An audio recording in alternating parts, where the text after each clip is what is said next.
বিশ্ব মানচিত্র থেকে হাওয়া হয়ে যেতে পারে অনেক অঞ্চল, যেখানে বসবাস অন্তত ২০ কোটি মানুষের। বিশ্বজুড়ে সমুদ্রপৃষ্ঠের উচ্চতা বৃদ্ধি এবং পরিবেশ বিপর্যয় ভয়াবহতা নিয়ে সম্প্রতি প্রকাশিত একটি নতুন গবেষণা শঙ্কা বাড়িয়েছে। এতে বলা হচ্ছে, চিহ্নিত জায়গাগুলো তলিয়ে যেতে পারে পানির নিচে, আর ক্ষয়ক্ষতির পরিমাণ যা ধারণা করা হয়েছিল প্রকৃতপক্ষে সেটা হতে পারে ৩ গুণের বেশি। বিশ্বের কোন জনবহুল স্থান সবচেয়ে বেশি ঝুঁকিপূর্ণ? আজকের প্রতিবেদনে থাকছে তারই বিস্তারিত। জলবায়ু পরিবর্তনের কারণে অস্বাভাবিক মাত্রায় গলছে বরফ, বাড়ছে সমুদ্রপৃষ্ঠের উচ্চতা, ফলে তলিয়ে যাওয়ার হুমকিতে পড়ে বহু অঞ্চল, বিশেষ করে ভিয়েতনামের দক্ষিণাঞ্চল, থাইল্যান্ডের পাতায়া, চীনের উপকূলীয় এলাকা, যুক্তরাষ্ট্রের নিউ অরলিন্স, ভারতের মুম্বাই, মিশরের আলেকজান্দ্রিয়া এবং ইরাকের বসরা শহরকে উচ্চ ঝুঁকিপূর্ণ হিসেবে চিহ্নিত করা হয়েছে। এই সবগুলো শহরই সমুদ্রের কাছাকাছি অবস্থিত এবং জনবহুল অঞ্চল হওয়ায় সেখানকার ক্ষয়ক্ষতির সম্ভাবনাও অনেক বেশি। ভিয়েতনামের দক্ষিণাঞ্চল। দক্ষিণ পূর্ব এশিয়ার দ্রুত বর্ধনশীল অর্থনীতির দেশ ভিয়েতনাম, বিশেষ করে এর দক্ষিণাঞ্চল চরম বিপদের সম্মুখীন হতে পারে। এখানে গড়ে ওঠা অর্থনৈতিক অঞ্চল, পর্যটন কেন্দ্র এবং বিনোদন কেন্দ্রগুলো সমুদ্রের ক্রমবর্ধমান উচ্চতার কারণে তলিয়ে যাওয়ার ঝুঁকিতে রয়েছে।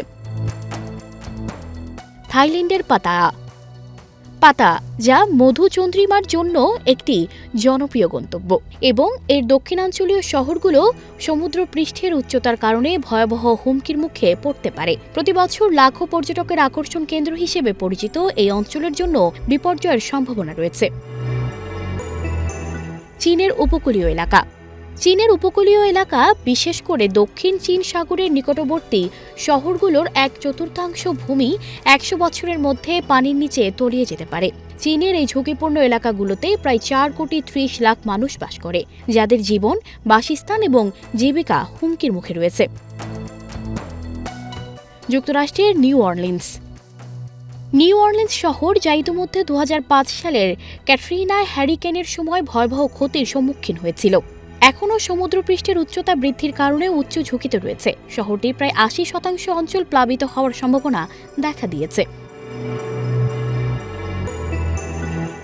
ভারতের মুম্বাই, যেখানে ২ কোটির বেশি মানুষ বাস করে, আরব সাগরের তীরে অবস্থিত হওয়ায় এ তালিকায় অন্যতম ঝুঁকিপূর্ণ শহর হিসেবে চিহ্নিত হয়েছে। মিশরের আলেকজান্দ্রিয়া, যা মিশরের দ্বিতীয় বৃহত্তম শহর এবং অন্যতম গুরুত্বপূর্ণ বাণিজ্যিক কেন্দ্র, সমুদ্রপৃষ্ঠের উচ্চতার কারণে তলিয়ে যাওয়ার ঝুঁকিতে রয়েছে। ইরাকের বসরা শহর, যা পারস্য উপসাগরের কাছাকাছি অবস্থিত এবং একটি গুরুত্বপূর্ণ অর্থনৈতিক ও সাংস্কৃতিক কেন্দ্র হিসেবে পরিচিত, এখন সমুদ্রের ক্রমবর্ধমান উচ্চতার কারণে বিপর্যয়ের শিকার হতে পারে।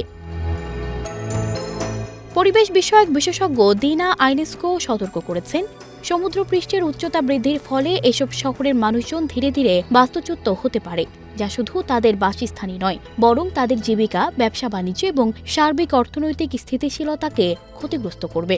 এর ফলে বিশ্বের বিভিন্ন অংশে অর্থনৈতিক, রাজনৈতিক এবং ভূ-রাজনৈতিক অস্থিরতা দেখা দেওয়ার সম্ভাবনা রয়েছে।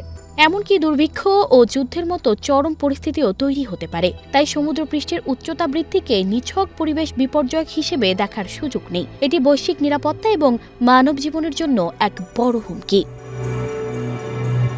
সানজিদা রহমান, প্রবাস খবর।